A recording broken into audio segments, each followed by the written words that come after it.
భారత దేశమందు గౌరవం కలవారికి, భారత సంస్కృతి ప్రియులకు విజ్ఞప్తి. ఇంతకుముందు చరిత్రలో ఉండేటువంటి అంశాలు కొన్ని చెప్పుకుని జనమేజైన శాసనాల గురించి చెప్పుకున్నాం. ఈ శాసనాలను బట్టి ఇప్పటికి 5000 సంవత్సరాల నుంచి కూడా భారతదేశం ఉంది. భారతదేశాన్ని పాలించినటువంటి చక్రవర్తి అయినటువంటి జనమేజయ మహారాజు ఉన్నాడు అని తెలిసింది. అయితే అప్పటి నుంచి మనకి చరిత్రలో దొరికేటువంటి ఈ శాతవాహన రాజుల వరకు ఉండేటువంటి చరిత్ర ఉందా? ఎందుకంటే మధ్యలో అంధయుగం ఉంది అని చెప్తున్నారు. అంధయుగం అంటే అక్కడ పరిపాలన ఎవరున్నారో తెలియదు, పరిస్థితి ఏమిటో తెలియదు అని. కనుక అంధయుగం నిజమేనా అని ఆలోచించినట్లయితే మనకి ఒక ముఖ్యమైన అంశం తెలుస్తుంది. పురాణాలు రాసినటువంటి వేదవ్యాసుని యొక్క తండ్రి పరాశరుడు. ఆయన చెప్పిన పురాణం విష్ణు పురాణం. విష్ణు పురాణంలో 4వ అంశం, చతుర్థాంశంలో కేవలం చరిత్రయే ఉంది. ఇది వర్ణన కాదు, కావ్యం కాదు, కేవలం చరిత్ర. ఎవరి తర్వాత ఎవరు పాలకులయ్యారు అని. దాంట్లో జరాసంధుని తండ్రి అయినటువంటి బృహద్రథుని దగ్గర నుంచి కూడా వంశ పరంపర పరిపాలకుల పట్టిక ఇచ్చాడు. అంటే మధ్యలో అంధయుగానికి అవకాశం లేదు. పరిపాలకులు అందరి పేర్లు ఉన్నప్పుడు అంధయుగం ఎక్కడ వస్తుంది? ఒకసారి ఆ పరిపాలకుల పేర్లు చూద్దాం. జరాసంధుని తండ్రి బృహద్రథుడు. అందుకని ఆ వంశాన్ని బార్హద్రథ వంశము అని అంటారు. ఏమండి, సరే, జరాసంధుడు భీమసేనుని చేతిలో మరణించాడు కదా. ఆయన కుమారుడు సహదేవుడు, ఆయన కొడుకు సోమాపి, ఆయన యొక్క కొడుకు శృతశ్రవుడు. ఇలాగా ఎవరి కొడుకు ఎవరో వరుసగా పట్టిక ఇచ్చారు. ఈ పట్టిక చదివితే విసుగ్గా అనిపిస్తుంది. అందుకే ఈ పురాణాలు చదివేవాళ్ళు కూడా ఈ రాజవంశాలను పక్కకి తప్పించేస్తుంటారు. చిత్రమైన విషయం ఏంటంటే సప్తాహాలు చేస్తారు. భాగవత సప్తాహం చేసినప్పుడు మొత్తం అంతా వినిపించాలి, ఏం వదిలిపెట్టకూడదు. 7 రోజుల్లో భాగవతం మొత్తం వినిపించాలి. అలాంటప్పుడు కూడా ఈ రాజవంశాలు వదిలేస్తుంటారు. ఎందుకు వదిలేస్తారు? ఎందుకు ఒక వాడి కొడుకు వీడు, వీడి కొడుకు వీడు ఇలా చెప్పుంటే ఉపయోగం ఏమిటి? కానీ పెద్ద ఉపయోగం ఉంది. అదే చరిత్ర. శృతశ్రవుని కుమారుడు అయుతాయువు, ఆయన కుమారుడు నిరమిత్రుడు. ఇలాగా బృహద్రథుడి దగ్గర నుంచి రిపుంజయుడు అనే ఆయన వరకు కూడా అంటే 23 పరిపాలన చేశారు అక్కడికి. ఎవరు? బృహద్రథ వంశం వాళ్ళు. జరాసంధుని తర్వాత అంతమంది పరిపాలన చేశారని భారతదేశాన్ని మగధరాజులు.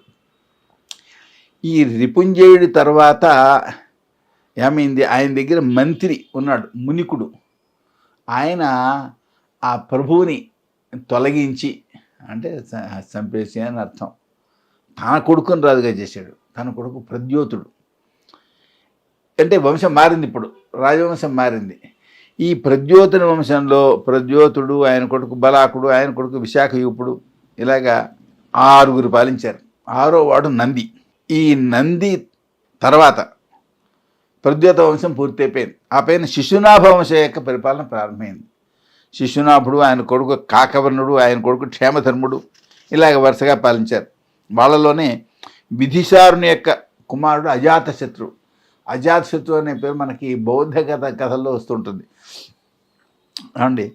అలాగే అర్భకుని యొక్క కుమారుడు ఉదయనుడు. ఉదయని యొక్క కథ మనకి నాటకంలో వస్తుంది. వాసవదత్త నాటకంలో ఉదయనుడి గురించి వస్తుంది. అలాగే నందివర్ధనుడు మహానంది. ఈ మహానంది అంటే బృహద్రథుని దగ్గర నుంచి 39వ వాడు అవుతాడు. ఈ మహానంది యొక్క కుమారుడు మహాపద్ముడు. ఈ మహాపద్మునికి 8 కుమారులు ఉన్నారు. వీళ్ళని నందులు అని పిలుస్తారు.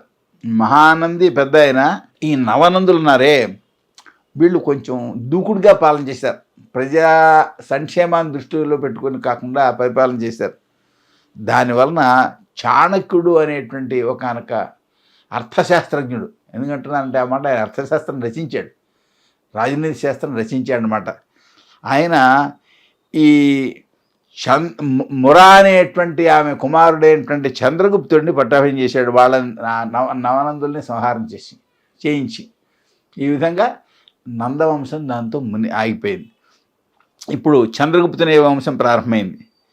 చంద్రగుప్తుని యొక్క కుమారుడు బిందుసారుడు. ఈ బిందుసారుడు మనకి చరిత్రలో వస్తాడు, ప్రసిద్ధుడు. ఆ తర్వాత అశోకవర్ధనుడు, ఆయన కుమారుడు. అశోకవర్ధనుడు మహాచక్రవర్తిగా వస్తాడు. ఈ అశోకవర్ధనుడి పేరు మనకు వినబడుతుంది. బిందుసారుడు చంద్రగుప్త మౌర్యుడు, అశోకవర్ధనుడు ఈ పేర్లు వినపడతాయి. అంతకు ముందుండేటువంటి పేర్లు చరిత్రలో గల్లంత అయిపోయినాయి. ఎందుకు గల్లంతయ్యాయి అది ఆలోచించవలసిన అంశం, చెప్తాను తర్వాత.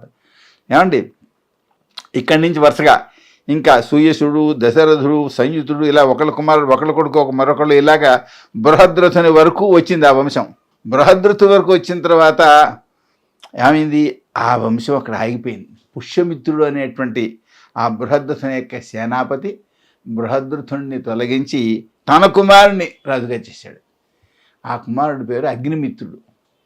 ఈ అగ్నిమిత్రుని యొక్క కథనే కాళిదాస మహాకవి మాళవికాగ్నిమిత్రం అనే కావ్యంగా నాటకంగా రాశాడు. అంటే కాళిదాస మహాకవి కావ్యాల్లో చారిత్రక గ్రంథాలు కొన్ని ఉన్నాయి. అందులో మాళవికాగ్నిమిత్రం ఒకటి. ఇది చరిత్రకు సంబంధించింది, ఇది కల్పిత గాథ కాదు. ఈ అగ్నిమిత్రుల వంశం ప్రారంభమైంది కదా ఇక్కడ. ఈ వంశ మూల పురుషుడిని ఆ అగ్నిమిత్రుడిని నాయకుడిగా చేసి రాశాడనమాట.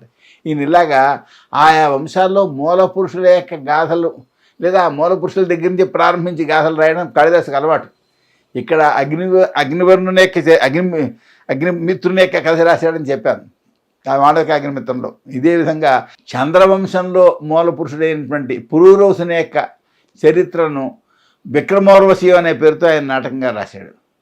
అలాగే రామచంద్రమూర్తి యొక్క వంశాన్ని మూల పురుషుడైనటువంటి వైవస్వత మనువు దగ్గర నుంచి ప్రారంభించి రఘువంశాన్ని రాశాడు ఆయన. అంటే ప్రధానంగా రఘుమహారాజ్ చరిత్ర, దిలీప్ మహారాజ్ చరిత్ర ఉన్నాయి. ఇవే కాదు, ఇంకా రామచంద్రమూర్తి చరిత్ర దాంట్లో ఉంది.